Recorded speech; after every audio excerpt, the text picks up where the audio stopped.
Welcome to another episode of Mastering Cybersecurity, developed by baremetalcyber.com. Let's dive in. Cybersecurity is the practice of protecting digital systems and data from harm, misuse, and disruption so people can rely on technology every single day without fear. Newcomers often picture elite hackers and flashing warning screens, yet most security work looks like clear thinking, steady routines, and simple safeguards that remove easy mistakes. A helpful mental model treats technology like a small shop that needs locks, records, and friendly staff who recognize unusual behavior and respond calmly. We start with what is valuable, then consider what could go wrong, and finally choose protections that are reasonable, proven, and affordable for the situation. Security never aims for perfection, because perfect protection would block useful work and frustrate everyone involved. Instead, it aims for acceptable risk, guided by basic principles, consistent habits, and trustworthy evidence. You will hear new terms, though each concept maps to ordinary common sense when explained with care. The goal is confidence rather than complexity, because confident beginners learn faster and avoid common mistakes. By the end, you should recognize key ideas, describe simple defenses, and feel ready to explore further learning. A digital asset is anything valuable that is stored or processed electronically, which includes documents, pictures, emails, databases, applications, and the devices that hold them. Beginners improve immediately when they make a simple asset list because it turns a vague worry into a concrete map of what actually matters today. A student club might list a shared email account, a small website, a donation spreadsheet, and 3 laptops used by officers. A clinic might list patient records, appointment systems, billing portals, and the front desk computers that handle scheduling. Assets have owners who are responsible for decisions and outcomes, even if others help operate the systems daily. Good protection begins with knowing which assets are most important, where they live, who uses them, and when they change. That knowledge prevents waste because you stop protecting things that do not matter and strengthen things that clearly do. An asset list also supports conversation because stakeholders can agree on scope using the same plain words. Risk is the chance of losing something valuable. Threat is a possible cause of harm, and vulnerability is a weak point that a threat could exploit during an event. People understand risk easily when they imagine bad weather, slippery floors, or leaving a door unlocked overnight after a busy closing shift. In technology, a threat might be a criminal group sending fake invoices, while a vulnerability might be an outdated email system that fails to flag suspicious attachments. The same idea scales down to a community fundraiser that stores donor names on a volunteer's personal laptop without any backup or screen lock configured. Likelihood expresses how often something could happen, while impact describes how much damage could follow if it actually occurs. Sensible beginners start where risk is both likely and painful, because those improvements pay off quickly and obviously. Clear language helps teams decide actions and assign work without drama or blame. Good security arguments always connect risk, threats, and vulnerabilities to real assets, owners, and results. When that connection is visible, decisions feel responsible rather than fearful or reactive. Confidentiality, integrity, and availability form the CIA triad that guides everyday security decisions in practical ways. Confidentiality means only the right people can see a specific piece of information when they need it for legitimate work. Integrity means information remains accurate, complete, and trustworthy from creation through use, storage, and eventual disposal. Availability means systems and data are ready when needed, even during busy seasons or minor failures, without fragile single points of failure.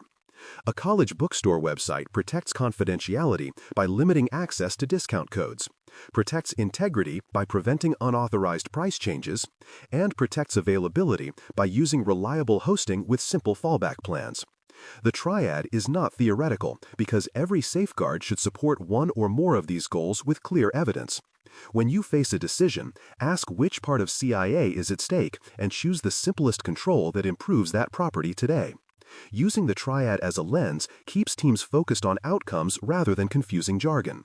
Over time, this habit creates consistent decisions that build trust for customers, staff, and partners alike. A security control is a safeguard that reduces risk by preventing problems, detecting problems, or correcting problems after they occur. Preventive controls stop or discourage bad outcomes, like requiring sign-ins before sensitive actions or blocking dangerous file types from entering email systems. Detective controls notice and report unusual events, like alerts from many failed logins or sudden changes to critical configuration files on production servers. Corrective controls help restore service and accuracy, like reliable backups and a well-practiced recovery routine for bringing systems back online after a disruption. Beginners should mix control types because single defenses always fail sometimes, while layers reduce the chance that one mistake becomes a serious incident. A community center could require sign-ins for the donation portal, monitor payment pages for unexpected changes, and keep nightly backups off-site for peace of mind. Controls need owners who check that safeguards actually work rather than only exist on paper. When teams test before trouble arrives, recovery becomes calm, predictable, and respectful of everyone's time and energy. People, process, and technology work together, and security fails when any one piece is ignored or left to wishful thinking. People bring attention, judgment, and ethics, which matter most during confusing moments when rules feel incomplete or situations change unexpectedly. Process provides the routine steps that make good behavior easier than risky shortcuts, like simple checklists for approving access or short playbooks for handling suspicious emails. Technology supplies the tools that implement decisions consistently, like sign-in systems, device settings, and automatic updates that reduce human error during busy days. A small clinic succeeds when front desk staff know the policy for identity checks, the process describes exactly when to collect approvals, and the scheduling system enforces the rules without special exceptions. Culture shows up in small actions, like managers praising careful reporting rather than speed that hides mistakes and creates bigger problems later. Beginners can influence culture by modeling steady habits and sharing simple explanations that invite others into responsible behavior. When teams adjust all three dimensions together, improvements stick and feel normal rather than burdensome. Balanced programs respect real work while quietly raising the floor of everyday security. Identity and Access Management, or IAM, controls who can do what on systems and data using consistent, observable rules. Authentication proves an identity belongs to the person who is signing in, and authorization grants the specific permissions that identity should have for their role and tasks. Least privilege means people and services receive only the access they actually need, which shrinks the damage if something goes wrong or a password is stolen by an attacker. Multi-factor authentication, or MFA, adds a second proof, such as a code from a separate device, which blocks many attacks that rely on stolen single passwords. A student group might assign treasurer access only to the donation dashboard, while the president can view reports without downloading raw donor lists that include private contact information. Newcomers often learn that exceptions are the seeds of breaches, so they use temporary access with clear expiration dates and simple documented approvals. Service accounts also need owners, reviews, and vaulting, so secrets are not scattered through scripts and sticky notes. When IAM is tidy and visible, audits become straightforward and incidents become smaller, slower, and easier to understand. Networks connect devices so they can exchange data, and endpoints are the laptops, phones, and servers that run applications and store information. Segmentation means grouping related systems and limiting unnecessary pathways between them, which reduces the attack surface by making movement harder for intruders who gain a first foothold. Patching and configuration baselines keep endpoints healthy by fixing known weaknesses and setting secure defaults that remove guesswork for busy staff. A campus bookstore could put its payment system on a separate network segment from student lab computers, while point-of-sale tablets receive updates overnight from a central management tool. Guest Wi-Fi should be isolated from back-office systems so visitors cannot accidentally reach sensitive devices even if they try to explore network menus. Simple naming and consistent addressing help responders understand diagrams during stressful moments, which reduces downtime and confusion for everyone involved. Remote access should require strong authentication and encryption so traffic cannot be read or altered by eavesdroppers along the path. Small changes to networks and endpoints produce big safety gains because attackers rely on easy movement and old weaknesses. Data protection combines encryption, key management, and backups to keep information private, accurate, and recoverable during normal operations and unusual events. Encryption scrambles information using mathematical keys, so only authorized people or systems can read it, both while stored on devices and while traveling across networks between locations. Keys require careful handling with access limits, rotation schedules, and safe storage, because lost keys block legitimate work and stolen keys expose private data to criminals. Backups are separate, safe copies created on reliable schedules, ideally stored in a different place or service so failures or attacks cannot destroy both the original and the copy. A small clinic might encrypt patient records on servers and laptops, use encrypted connections for portals, and keep daily backups that are periodically tested by restoring a few files and entire systems. Testing matters because untested backups are stories rather than evidence, which can create false confidence that collapses during pressure. Clear retention rules describe how long to keep copies and how to dispose of them responsibly when they are no longer needed. When data protection is routine, incidents become inconveniences rather than disasters that threaten trust. Common attacks exploit human attention, software weaknesses, and predictable habits that defenders forget to check regularly under normal workloads.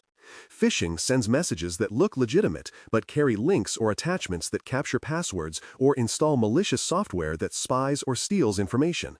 Malware is software designed to cause harm, including ransomware that locks files until victims pay money for a decryption key from criminals.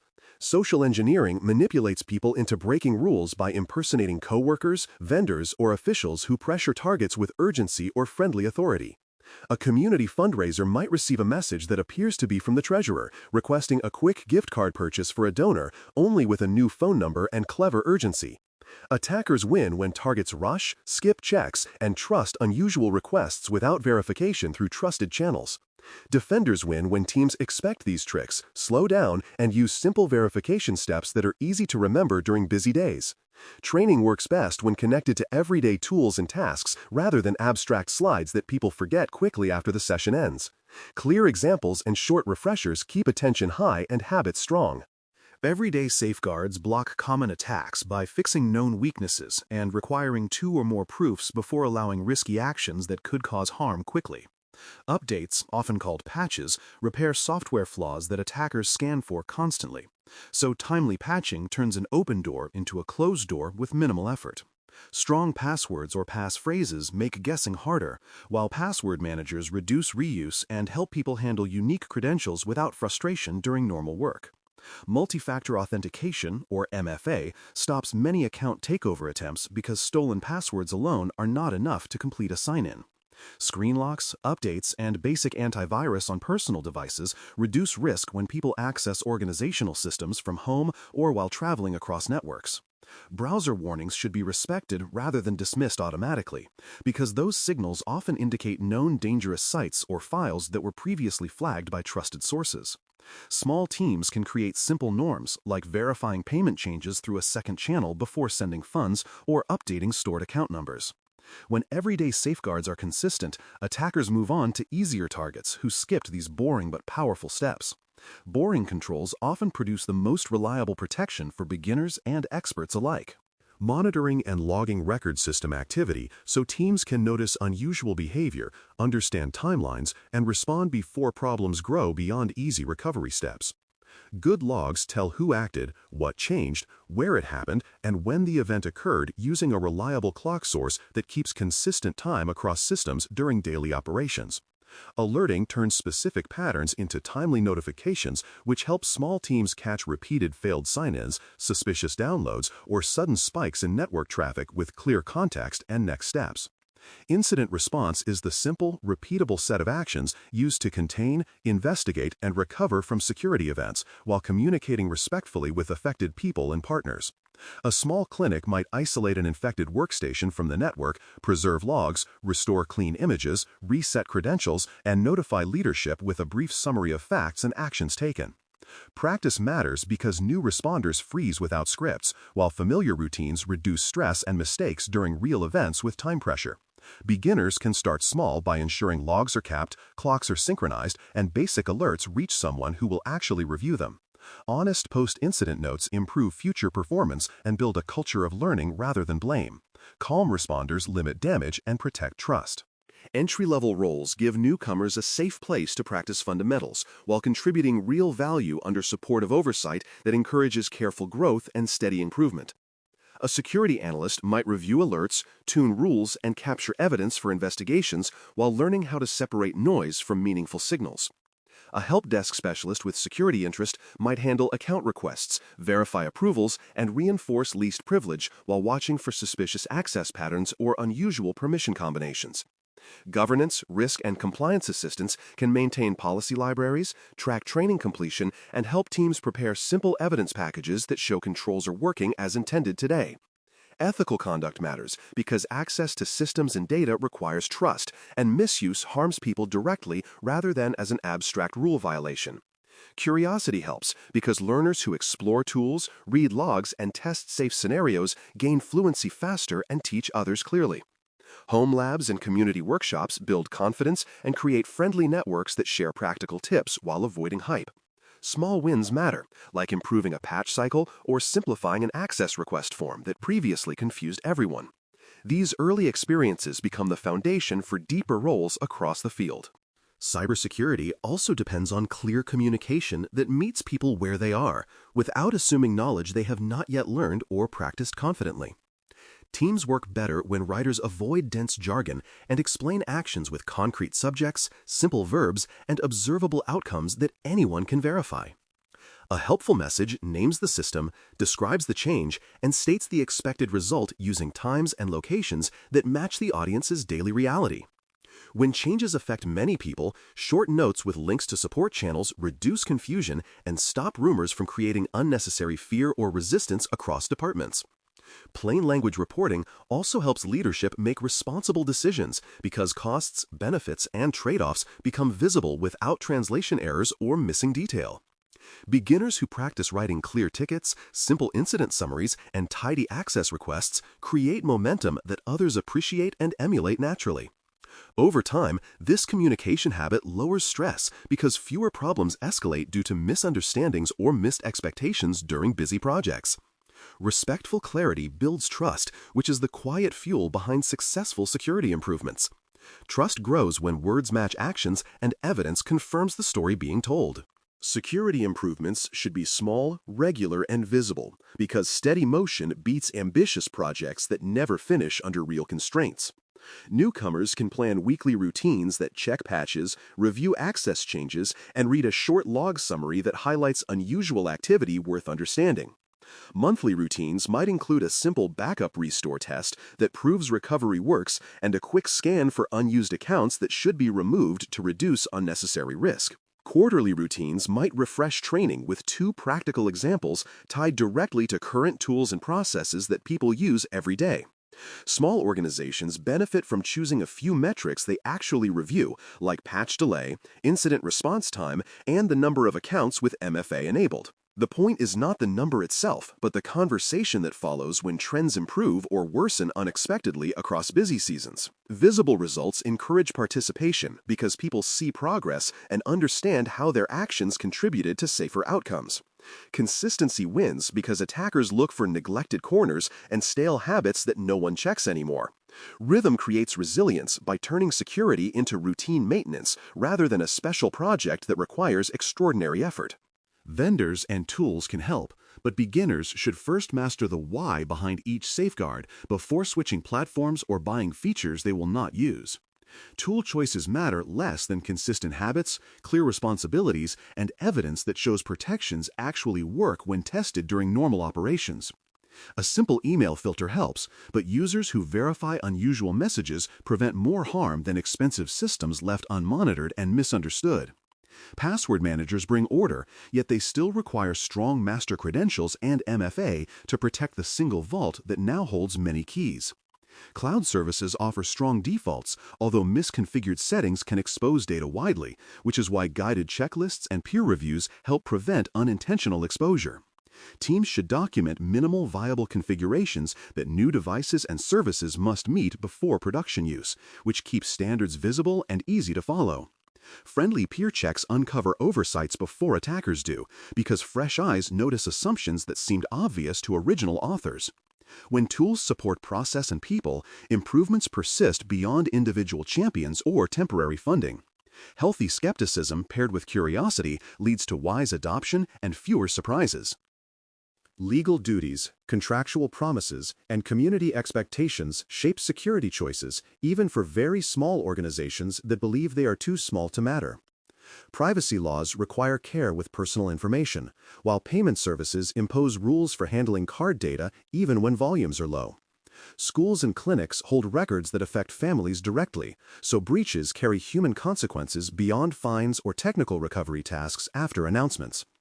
Beginners should not fear this landscape, because most requirements mirror the common sense we have discussed using straightforward language supported by simple routines and honest documentation. Responsible teams read the parts that apply, map them to existing practices, and fill gaps with minimal new steps that align with CIA goals visible to stakeholders. Contracts with partners often specify notification timelines and cooperation duties during investigations, which means contact lists and templates should exist before incidents occur.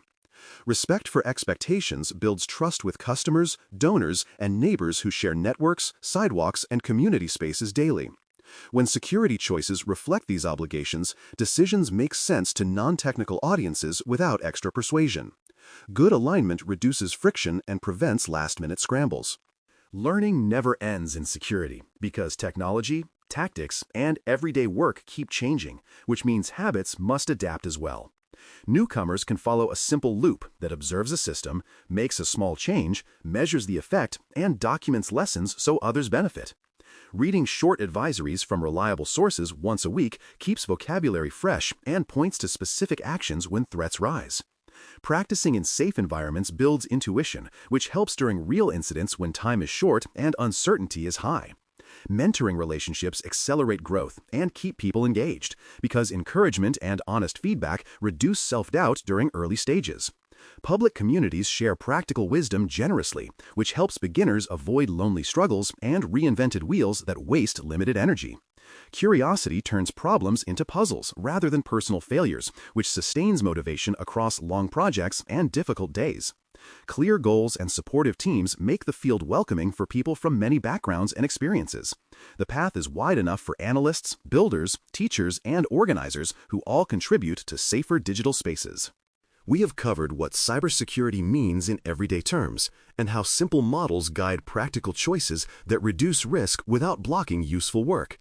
You learn to name assets, express risk clearly, and use the CIA triad to reason about protections with consistent outcomes that people can verify with evidence. You saw how controls combine to prevent, detect, and correct problems, while people, process, and technology balance habits that actually hold under pressure. You practiced how IAM and MFA reduce common failures, how networks and endpoints shape attack surfaces, and how data protection keeps important information private, accurate, and recoverable. You recognized common attacks and the everyday safeguards that frustrate them reliably, especially when routines are steady and communication is plain. You met entry-level roles and simple growth paths that build confidence responsibly and ethically. With these foundations, you can explain core ideas, ask better questions, and start contributing to safer systems in your community. This is Mastering Cybersecurity, developed by baremetalcyber.com. Thanks for listening. For more audio courses, daily newsletters, and more, please visit baremetalcyber.com.